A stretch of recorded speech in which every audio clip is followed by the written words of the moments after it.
ஆண்டவராக இயேசு கிறிஸ்துவின் நாமத்திற்கு மகிமை உண்டாவதாக. இந்த நல்ல நாளிலே உங்கள் யாவரையும் நான் வாழ்த்துகிறேன்.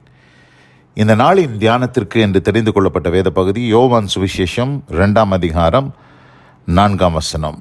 John chapter 2 verse 4. அதற்கு இயேசு, ஸ்திரீயே, எனக்கும் உனக்கும் என்ன? என் வேளை இன்னும் வரவில்லை என்றார். ஆமென். பிரியமானவர்களே, நான் வாசிக்க கேட்டதான இந்த வார்த்தைகள் இயேசுவானவர் தன்னுடைய தாயாகிய மரியாளை நோக்கி பேசின வார்த்தைகள் என்பதை நாம் அறிந்திருக்கிறோம். இந்த வார்த்தைகளை எந்த சூழ்நிலையிலே சொல்லுகிறார் என்று சொல்லி நான் பார்க்கும் பொழுது 2ஆம் அதிகாரத்தின் முதல் 3 வசனங்களை நான் வாசிக்கிறேன்.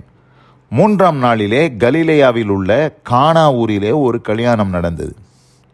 இயேசுவின் தாயும் அங்கே இருந்தாள். இயேசுவும் அவருடைய சீஷரும் அந்த கல்யாணத்துக்கு அழைக்கப்பட்டிருந்தார்கள்.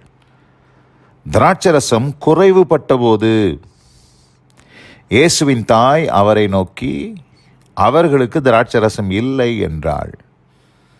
பாருங்க, இந்த இடத்துல கல்யாணத்துக்கு இயேசு கிறிஸ்துவும் அவருடைய சீஷர்களும் அழைக்கப்பட்டிருந்தாங்க. இயேசு கிறிஸ்துவின் தாய் ஏற்கனவே அங்கே கல்யாண வீட்டில் இருக்கிறாங்க.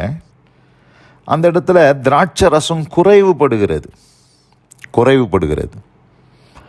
ஆனால் இயேசு கிறிஸ்துவின் தாய் மரியாள் இல்லை என்று சொல்லுகிறார்கள். ஆனால் உண்மையாகவே அங்கே என்ன தான் பட்டிருக்கு? குறைவு தான் பட்டிருக்கு. இன்னும் தீர்ந்து போகவில்லை. பழைய ரசம் இன்னும் இருக்குது. அப்படி இருக்கும்போது இங்கே இயேசு கிறிஸ்துக்கிட்ட ஒரு அற்புதத்தை செய்யும்படியாக இங்கே மரியாள் வேண்டிக் கொள்ளுகிறார்கள். அதற்கு இயேசு கிறிஸ்து என்ன சொன்னார்? ஸ்திரீயே, எனக்கும் உனக்கும் என்ன? என் வேளை இன்னும் வரவில்லை. என் வேளை இன்னும் வரவில்லை என்று இயேசு கிறிஸ்து ரொம்ப தெளிவாக சொல்லிட்டார். பிரியமானவர்களே, இந்த அருமையான இந்த நல்ல நாளிலும் இந்த வருஷத்தினுடைய கடைசி பகுதிக்கு நாம் வந்திருக்கிறோம். நாமே ஆராய்ந்து பார்க்கிறோம். ஆண்டவருடைய புதிய ஆசீர்வாதங்களை பெற்றுக்கொள்ள வேண்டும் என்று விரும்புகிறோம். ஆனால் தேவனுடைய புதிய ஆசீர்வாதங்களை இந்த புது வருஷத்துக்குள்ளாக போவதற்கு முன்பாக நாம் பெற்றுக்கொள்ள விரும்புகிறவர்களானால் நம்முடைய வாழ்க்கையில் சில பழைய காரியங்களை நாம் புறம்பே தள்ள வேண்டும்.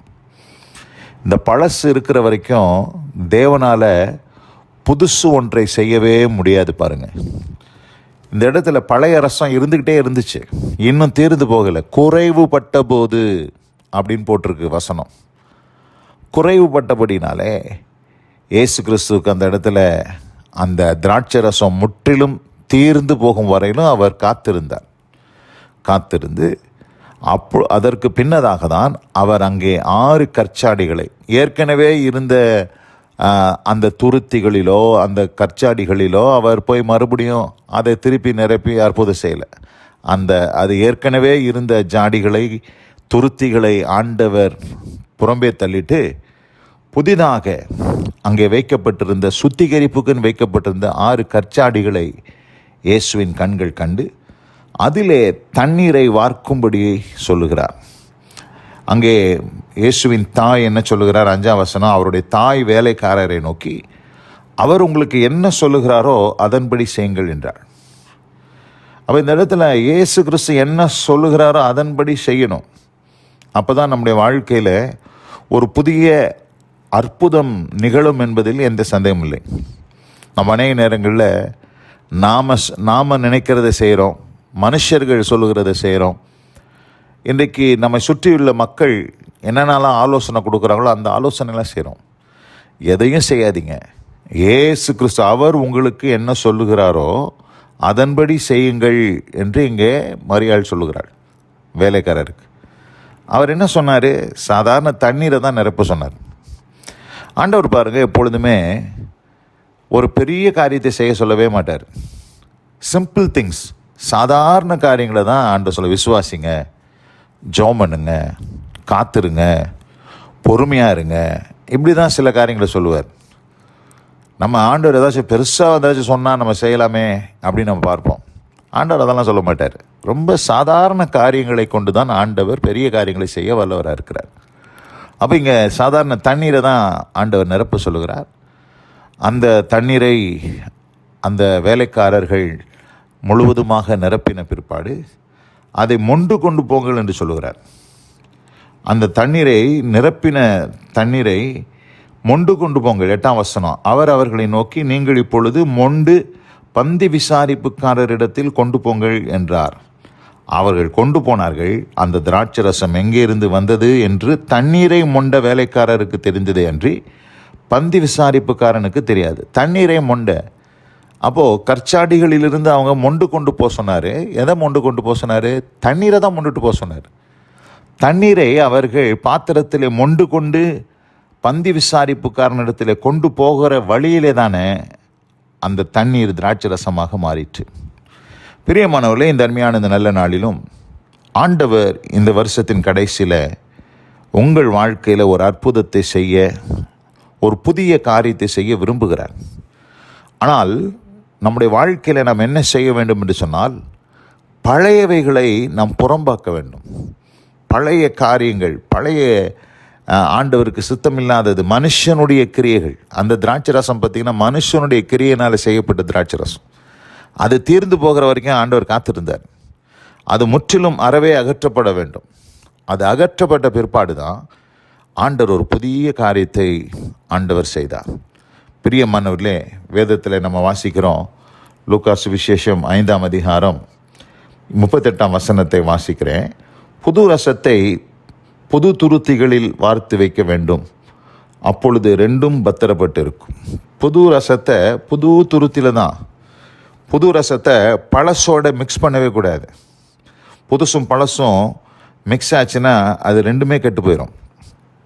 ஆனால் தான் ஆண்டவர் பாருங்கள், பழசு முற்றிலுமாக அகற்றப்படுவதற்கு காத்திருந்தார். இந்த அருமையான இந்த நல்ல நாளில் உங்கள் வாழ்க்கையில் எதெல்லாம் பழசாக போச்சோ, எதெல்லாம் எல்லா காரியங்களும், இந்த பழைய அனுபவங்களெல்லாம் தூக்கி தூர போட்டுட்டு உங்களை வெறுமையான பாத்திரமாக, அந்த 6 கற்சாடிகள் எப்படி வெறுமையாக்கப்பட்டு இருந்துச்சோ அதுங்க ஆயத்தமாக இருந்துச்சு. அந்த 6 கற்சாடிகள் எப்படி இருந்துச்சுன்னா ஆயத்தமாக இருந்துச்சு. ஆயத்தன்றது எப்படி தெரியுமா? வெறுமையாக்கப்பட வேண்டும். நாம் அந்த வெறுமையாக்கப்படுவது தான் அந்த ஆயத்தம். அப்போ அந்த 6 கற்சாடிகள் வெறுமையாக்கப்பட்ட கற்சாடிகள். அந்த கற்சாடிகளை இயேசு பார்த்தார். இந்த அருமையான இந்த நல்ல நாளிலும் உங்களை நீங்கள் வெறுமையாக்கி கொள்வீர்களானால் உங்கள் மேல் அந்த கற்சாடிகளை கண்ட இயேசு கிறிஸ்து உங்களையும் பார்ப்பார் என்பதில் எந்த சந்தேகமில்லை. எதற்கு பார்க்கிறார்? காலியானதை நிரப்பும்படியாக, ஆண்டவர் அதை பயன்படுத்தும்படியாக, அதை ஆசீர்வதிக்கும்படியாக அந்த கற்சாடிகளின் மேல் அவர் கண்கள் பட்டது. அதுபோல் இன்றைக்கு நீங்கள் உங்களை வெறுமையான ஒரு பாத்திரமாக ஆண்டவருக்கு முன்பாக நீங்கள் உங்களை அர்ப்பணிப்பீர்களானால் நிச்சயமாக ஆண்டவர் உங்களை நிரப்பி ஆசீர்வதிப்பதற்கு, உங்கள் வாழ்க்கையில் ஒரு மகிமையான அற்புதத்தை செய்வதற்கு தேவன் போதுமானவராக இருக்கிறார்.